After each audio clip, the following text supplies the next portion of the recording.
Thank you, Gina. Thank you all for coming. I think Bob said that I could speak for 2 minutes. Is that what, was it 2? Oh, 5. 15, oh shit. I'm remembering that when I first moved to Chicago, my son Malik was 5 years old. He accompanied me to a talk that I gave to a group of teachers. And afterwards, he said, he thought it was pretty good, but I went on too long. And then he said, the professors get paid by the word. And I thought, geez, how does he know that? He's only 5.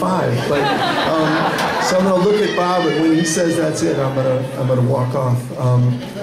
Speaking of Malik, Malik is now 31 years old. He's my middle son. And he's a 10-year veteran teacher in Oakland, California. And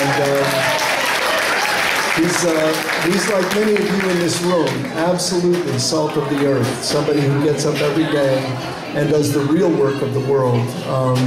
And he doesn't get much reward for it, but he does it because he believes in it and because it's heartfelt. The last time I was out there, I went with my brother Rick, Rick and I write together. We did this book, Teaching the Taboo, together, and Rick's a retired English teacher and a professor at University of San Francisco. So Rick and I went to Malik's classroom. He's a middle school, bilingual math science teacher in the inner city. And we went to his school and we were just blown away, as I always am when I visit Malik, at many things. One was how his relationships with each of the kids, each kid who came in, Malik knew something about that kid. You know, he'd say, "Good morning, Irene. Mother since since she got sick," or he'd say, "Now don't forget, Karen, that after school you've got to do." He knew every kid who came in, and he probably saw 70 kids that morning. And he not only knew that, but he knew where they were in math, so that when he was grouping them and getting things started, he knew exactly where they were. And when the morning ended, and my brother and I took him out to lunch, and I said to him as we were walking out of the building, I said, "Malik, you are a great teacher." And he looked at me and he said, "Pops, don't say that. I'm a guy who gets up every morning and tries to be a better teacher. I'm not a great teacher." And I said, "That's part of why you're a great teacher. I mean, that's part of what makes him great.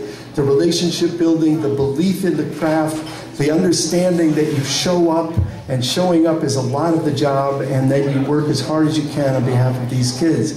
And I said to him, "Do you think Arnie Duncan's ever seen a classroom like this?" And truth be told, he not only knows Arnie, but Arnie's wife was Malik's teacher when he was in high school. So, and Malik said, "Well, I have a theory about guys like Arnie." He said, "I think that they, when they graduate from school and they go into administration, they take a pill which makes them forget everything about classroom life. And now they're talking some gobbledygook about policy, and they forget what it's actually like to be on the ground." And he said, "I've come to think there's really 2 kinds of people. There are people who do the work of teaching, and then there are the people who talk about it and write about it." A long pause, and then he said, "With all respect, you guys are the guys who talk about it and write about it." I'm like, damn, that hurt. Went out to lunch, came back into the building, and as we were coming back into the building, we went through the office, and Malik picked up his pink slip. And this is something that Malik has gone through every year for the last 3 years because of budgetary stuff and regulations. He got his job back.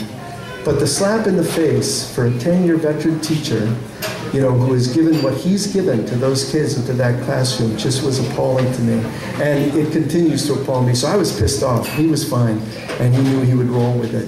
But that's the kind of thing that we have to wonder about, where we're going as a country, as a society, as a nation, when someone like this can be kind of kicked to the curb in that kind of a way.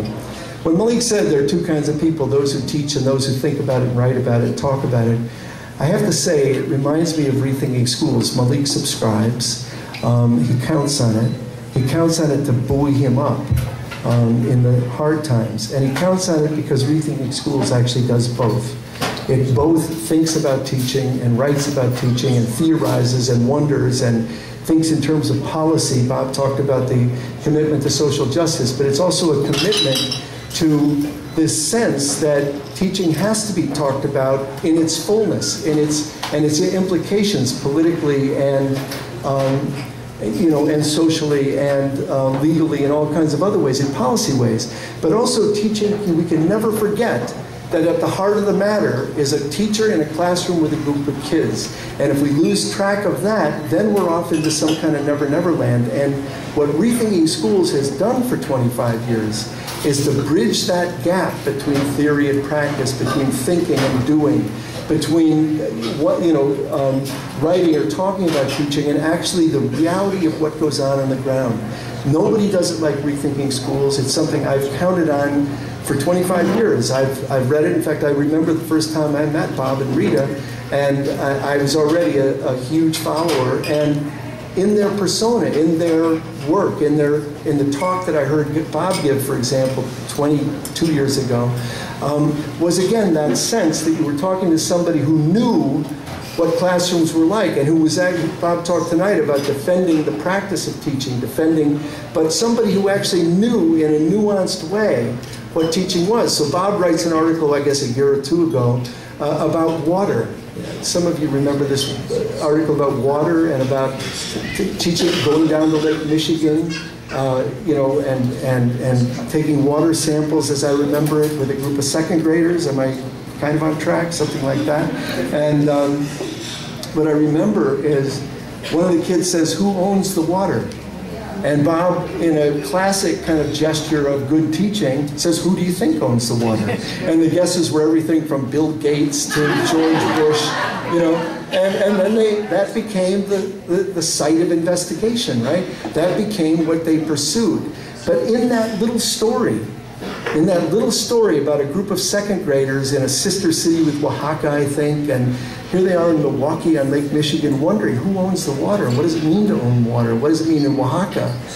That question, pursued to its limits, contained within it everything about what we think of when we think of the right to an education that's meaningful, that means something to us. So the fundamental thing that I see in a story like that, or in 100 other stories, 1,000 other stories, isn't some preaching about social justice, but is the reality of it and how it plays out with a group of kids in this classroom or that classroom. In a democracy, we take as a principle a very precious but fragile ideal, and that is that every human being is of incalculable value. Every human being is of incalculable value. And that means, for a country founded on the idea that everyone is equal, we spend a hell of a lot of time in the modern world trying to figure out the ways we're not equal and the ways in which we can sort ourselves into those who are going this way and those going that way, those who are going to win and those who are going to lose.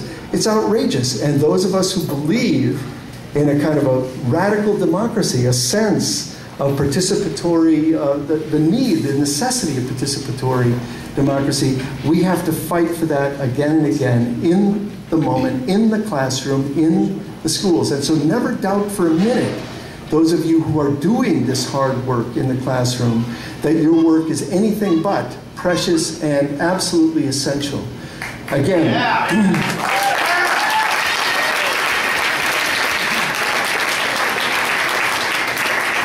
so here we are, 25 years, which, as was noted, that's a long time in the life of a person. And Bob pointed out, you could look up the pictures and see the wear and tear of 25 years on Bob and Rita. Just kidding, you both look wonderful. But yeah, my granddaughter said to me this morning, she said, "You don't have any hair." And then she said, "Well, you have a gray halo." And I thought that was really sweet. I was going to tell the guys across the street I have a gray halo. So I'm skip it. But 25 years is a long time in the life of a person, but it is not a long time in the life of a movement. It is a blink of an eye in the life of a movement. And you all have been central to this movement to see education as not only central to, but the equivalent of a vibrant and living democracy. Education and freedom are not only linked, they're the same thing. You can't be a free person if you're not an enlightened person, if you're not a person who is educated. And you are on the front lines of that exact struggle. The struggle to really realize democracy in its fullness and in its deepest meaning. But democracy is always contested space. It's always in the making. And I look at Rethinking Schools and the impact it's had on me. And look, I look around this room and I see that one of the things Rethinking Schools has done is to create a community here in Milwaukee. And this group here, large and vibrant and wonderful and colorful as you all are, you look like you're wonderful, exciting, engaged people. Are you? You are, right? Yeah. You look that way. But one of the things we should remind ourselves of is this group here is a fraction of the group that exists in Milwaukee or in Wisconsin. And if you look nationally, it's a teeny tiny fraction of what exists nationally. Without Rethinking Schools and the community building, movement making work that it has done over the last 25 years, we would be weaker, we would be smaller, we would be with our backs even more to the wall. And it's a tribute to you that you've been community builders, you've been movement builders, you've seen that education is central to the project of democracy, and you've never for a minute let go of a large goal, a vision of peace and freedom and justice for all, and joy. Incidentally, you can't have justice without joy. I think you know that. But holding on to that ideal. So 1 foot, and this is very important, movement builders and community builders understand that 1 foot is in the mud and muck of the real world that we live in today. It's in the real world, in the real classroom, in the real city. And 1 foot is striving towards a world that is not yet, but could be, a possible world. And so you stand as a kind of a bastion or a bulwark against the deathless phrase of Margaret Thatcher, there is no alternative. Yes, there is. There is an alternative, and there are many alternatives.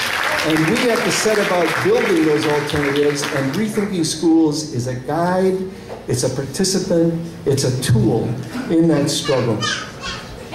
I was struck, you know, I was so overwhelmed when Bob won the union presidency. He and Barbara came down to Chicago.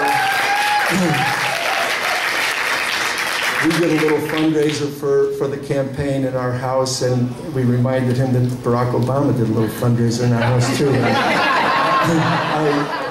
At that time, I thought, geez, Obama's an ambitious young man. He wants to be mayor of Chicago. That's the limits of my imaginative horizon. And then I thought, geez, and Bob wants to be a union president. But the interesting difference is that maybe Bob had aspirations to the presidency. Maybe that's why he came to our house. I don't know, but because it helped Obama. But the reality is, this is another thing that I admire enormously, that for Bob, for Rita, for the rest of the folks, Cynthia, Bob, it's not a matter of career building or building the career path. It's a matter of using the tools that are there to make a difference in the lives of people. And I think there's a world of difference. You get no feel, I mean, the thing Bob just said about taking social justice unionism and using that as a handbook to remake, rethink, reimagine, you know, what the union could be. Because, look, I've had these arguments, I had them, some of them up in Madison. You know, people attack the union, and it's our responsibility, incidentally, to reframe the discussion that's been framed in such a narrow and ridiculous way. So I've argued again and again when I've spoken on campuses and when the Tea Party has come to ask me questions, and I argue again and again that good working conditions are good teaching conditions, and good teaching conditions are good learning conditions. And how are you going to get good working conditions? I remember a firefighter outside the State House in Madison saying, you know, talking to the crowd and saying, when we sit down to talk about what it requires to go into a burning building of a certain class, of a certain classification, I want firefighters to be at the table. Of course. Who do you want to be at the table? Politicians? Scott Walker? Oops, sorry. I said it, but I'm from Illinois. What do I know? But I'm just saying that, of course, if you are interested in safety, fire safety, then you want firefighters you know, in the discussion about what you have to carry into a certain building that's on fire and so on. Well, it's the same with us. Teachers have to be at the table. How could we not be? Doesn't mean we have all the ideas, but we have some of them. I also really, really appreciate Bob's notion that MPS is not our enemy, that CPS, Chicago Public Schools, is not our enemy. The enemy are those who would dismantle and take apart public education. And another thing,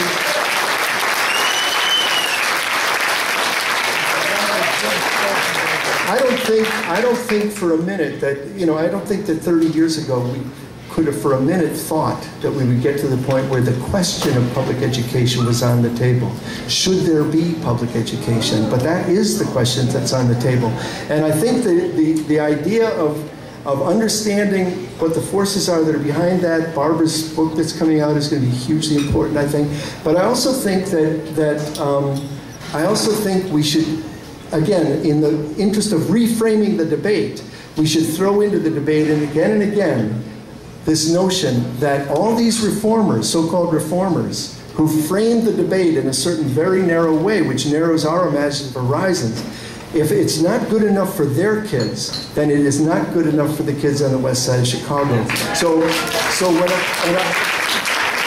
I said this at a forum in Chicago recently, and half the audience walked out, but that was the half that actually wants for other people's children what they would never allow for their own.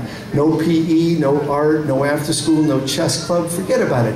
So the standard, it's not the end point, but the standard is, what do Arnie Duncan and Barack Obama have for their kids? That should be the starting point of a discussion for what we want for our kids. You know, so those guys, they not only attended schools, but their kids attend schools where there's a cap on the number of students at 12 or 14. Well, why on the west side of Chicago is the cap in the second grade 35 or 40? It's not fair, it's not right, it's not decent, it's not democracy. And so these are the kinds of things I think we have to fight for again and again. One of the other things to note about Rethinking Schools and the role that it plays, we have to remind ourselves again and again, because it gets kind of run over, that the great movements are what has changed history. The great movements are what have moved things forward. And it may be hard to remember, but LBJ, who passed the most far-reaching civil rights legislation since Reconstruction, was never part of the Black Freedom Movement. Roosevelt was never part of the labor movement, and Abraham Lincoln never belonged to an abolitionist party. So why are those three remembered as these great presidents who brought forward these great things? It never would have happened except for movements on the ground. And I fear for us as a democracy, as a very flawed and in some cases failed democracy, but I fear for us when we start talking about, I wish the president would do this, or I wish the president would do that. We spend way too much time staring at the power we have no access to, the White House, the Pentagon, the Congress, Wall Street, and not enough time looking at the power that we have absolute access to, the neighborhood, the school, the classroom. And the power that's there is actually the power that can change things. So the one last point, and then I want to say one last point, but the one last point that I want to make about this is simply that there are many, many obstacles out there. You know, I was thinking about a poem by Brecht called Motto that begins by saying, in the dark times will there be singing? And his answer is yes, there will be singing about the dark times. And in many ways, that's what I think we have to be aware of. There's a lot of singing going on. The DREAM Act kids and the Afghan-Iraq veterans against the war, and again and again, these kinds of things that are fightbacks. And now Occupy Wall Street, who could have thought of it? I mean, and note that with the Occupy Wall Street, I was just down in the afternoon, I spent the afternoon at Occupying Milwaukee. And luckily we brought some police protection over here so that some of it's not down there. But you know, Occupy Wall Street, what is the response? The first response is ignore them. The second response is ridicule them. We're reaching the end of that part. The third response is attack them. And then the fourth thing is we win, or not. I mean, we go, but the point is that this is not, you know, unusual. We see this. But there is this great kind of fight back going on at this moment. And There are many, many obstacles to realizing the kinds of visions, even in short-term ways, that many of us share. But one of the things we should also pay attention to is, one of the obstacles is inside us. And that is a sense of being barricaded, a sense of being run over, an internalized sense that we're victims or that we can't possibly get up off the floor. They're killing us. And it's not, we don't know the outcome of things. We don't know where things are. We have a responsibility to stand up and fight. The other thing that's linked to that, you know, the other thing that I think is deeply linked to that, which I see in many other situations, a lot on campuses and stuff, is that the ideas that we have are just so precious and fine-tuned that nobody but us can understand them. And that's nonsense also. You know, to the extent, you know, I often think, I'm just finishing a book called Palling Around, and the subtitle is Talking to the Tea Party. I often think that the problem that we have is that we lack confidence in ourselves to reframe issues in a way that anybody can understand. And I say again and again, I know I'm an incurable, you know, hopeful person, but I say again and again that the 10 issues that I care most about, I'm not some marginal creep on the side. I'm in the mainstream, and I insist that I'm in the mainstream. I'm in the majority. You want peace and you want to end these 3, 4, now 5 wars? I do. So does everybody in America, except a few. Do you think it's unreasonable that gay and lesbian people have to put up with the crap they put up with? I think that. Most people think that too. It's a matter of framing it in a way that we can. So here's one simple example. Every time a politician gets up and says, we need to get the lazy, incompetent teachers out of the classroom, what am I going to do? Stand up and say, I insist, I want the lazy, incompetent teacher for my granddaughter. Hell no. He won the argument by framing the issue. It's a false issue. It's nonsense. So what if I get to the microphone first and say every kid in a public school deserves an intellectually grounded, morally committed, ethical, compassionate, caring, thoughtful, well-rested, and well-paid teacher in the classroom? I will not argue. So who gets the microphone? And I feel this so strongly that it's in us to not allow ourselves to have the horizons of our imagination shaped and crushed by this narrow kind of thinking. Simple example just popped to my mind. Are you for the bombing of Libya, or are you for Gaddafi? Hello, none of the above? I mean, you know, do I have to choose that? Well, that's the kind of crap we get put into all the time, in schools and everything else. So we have a responsibility to reframe, to rethink. Don't you love that? I mean, I read today about how you guys came up with that title. Was it Cynthia, I think, who came up with it? It's such a great title. And then I saw a sign across the street, Rethink Bill Ayers, and I do that every day. I try. You know, I don't want to get stuck. I don't want to be dogmatic and stupid. I want to rethink it every day. So should you. So should we all. So I want to end by simply saying that Rethinking Schools is not just a valuable resource for you. It's an invaluable resource nationally. It's something that we can't live without. As the public space is attacked, as the public sphere is shrinking, as we feel ourselves kind of abandoned and alone, Rethinking Schools is a tool we must stand by and we must force open because it is the public square. Rethinking School is the public square where we can talk, where we can have dialogue, where we can speak with the possibility of being heard, where we can listen with the possibility of being changed. It represents the best of what we have. And so those of you who are here tonight, I want you to open up and support Rethinking Schools with everything you have, time, energy, yes, money, donations, everything, and then reach out to some other folks in the community and ask them. And then I'll do the same nationally. We need to support this valuable, incredible, unprecedented institution. Rethinking Schools, 25 more years.